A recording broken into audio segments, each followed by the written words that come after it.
Assalamualaikum warahmatullahi wabarakatuh. Bismillahirrahmanirrahim. Alhamdulillahi rabbil alamin wa bihi nasta'inu ala umurid dunya waddin. Wassalatu wassalamu ala ashrafil anbiya'i wal mursalin Sayyidina Muhammadin wa ala alihi wa sahbihi ajmain, amma ba'du. Anak-anakku semuanya, hari ini kita akan belajar tentang sejarah kebudayaan Islam yang akan membahas tentang Sunan Bonang. Sebelum pembelajaran hari ini kita lanjutkan, mari kita awali dengan membaca suratul Fatihah, dengan harapan mudah-mudahan apa yang akan kita pelajari nanti menjadi ilmu yang barokah dan bermanfaat buat kita semua.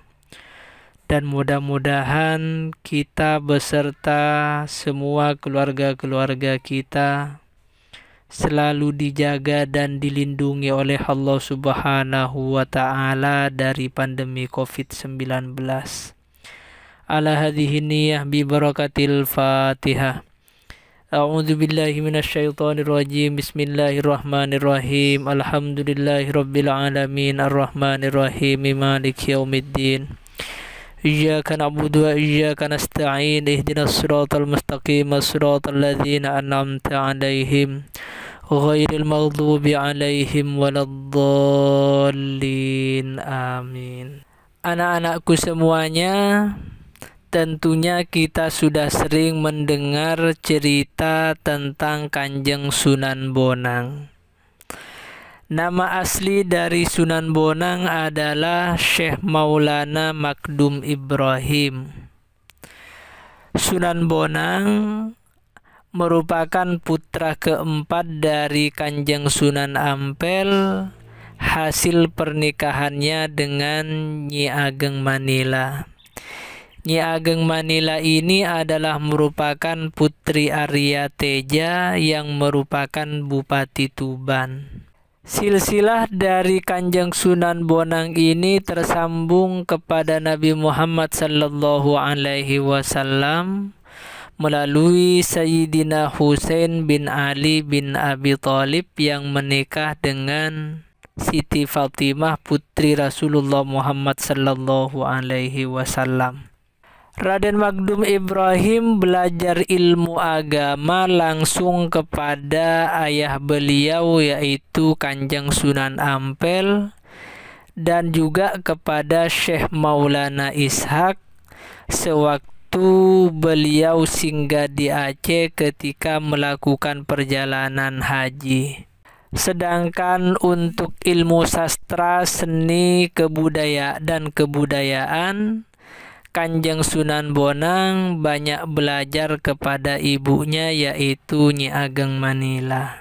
Kanjeng Sunan Bonang mengawali dakwahnya di daerah Kediri dengan mendirikan langgar atau mushola di tepi barat Sungai Brantas, Desa Singkal, Kabupaten Nganjuk.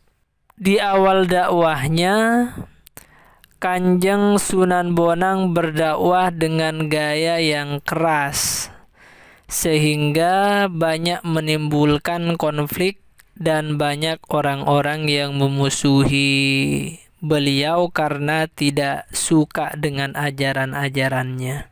Kelompok yang paling menentang dakwah Kanjeng Sunan Bonang adalah penganut ajaran Bhairawa Tantra.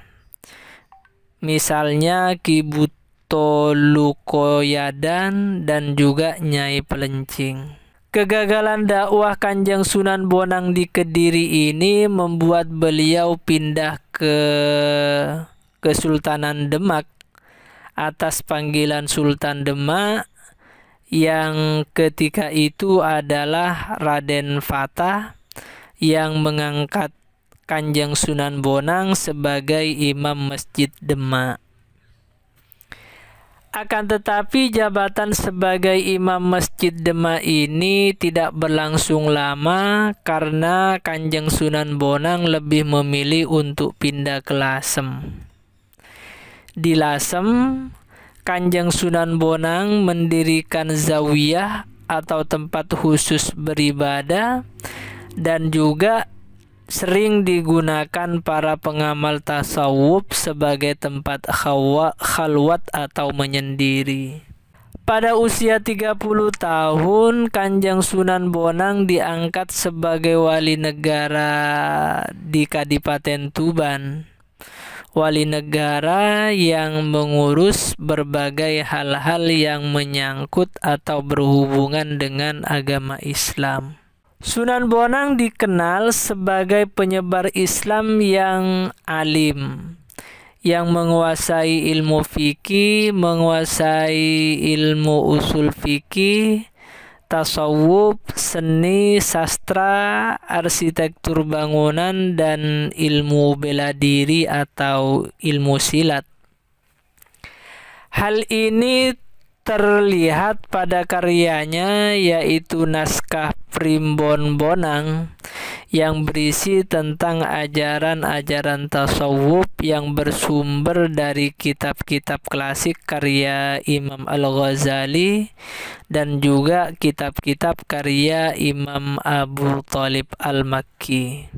Kemahiran Sunan Bonang sebagai dalang pertunjukan wayang memberikannya kesempatan untuk menyisipkan ajaran Islam melalui kegiatan seni yang digemari pada waktu itu. Beliau mencoba menyempurnakan beberapa susunan musik gamelan dan menambahkan irama-irama lagu. Jadi keahliannya dalam seni itu menginspirasi Kanjeng Sunan Bonang untuk memasukkan nilai-nilai ajaran Islam pada setiap pertunjukan-pertunjukan yang beliau lakukan.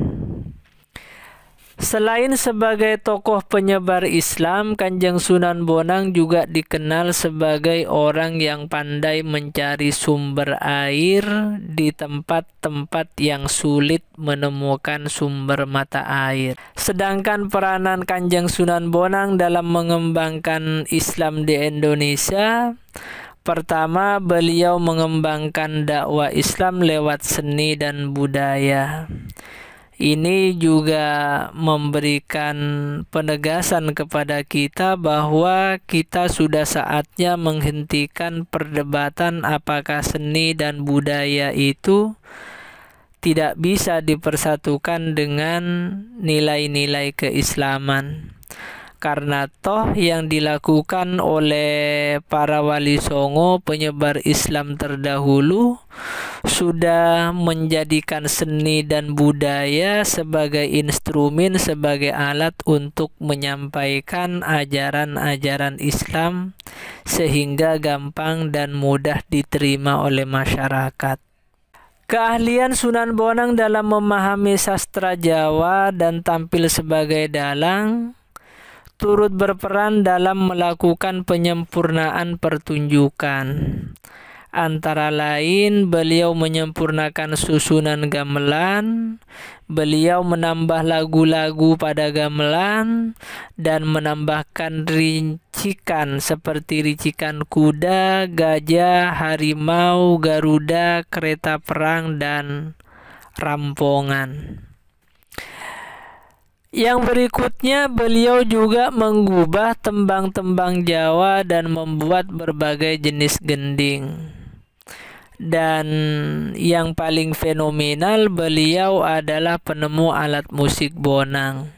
Sehingga karena beliau adalah penemu alat musik bonang dan beliau selalu memainkan alat musik temuannya itu mengakibatkan julukan beliau dari nama aslinya yaitu Raden Maulana Makdum Ibrahim lebih populer dengan sebutan Sunan Bonang. Alat musik bonang ini selalu digunakan untuk mengiringi pertunjukan-pertunjukan wayang. Dan juga tidak sedikit aparat-aparat desa yang menggunakan bonang ini sebagai alat untuk mengumpulkan masyarakat untuk mengadakan atau menyampaikan pengumuman-pengumuman penting. Yang kedua, beliau Kanjeng Sunan Bonang memasukkan nilai-nilai keislaman pada tradisi-tradisi masyarakat Jawa.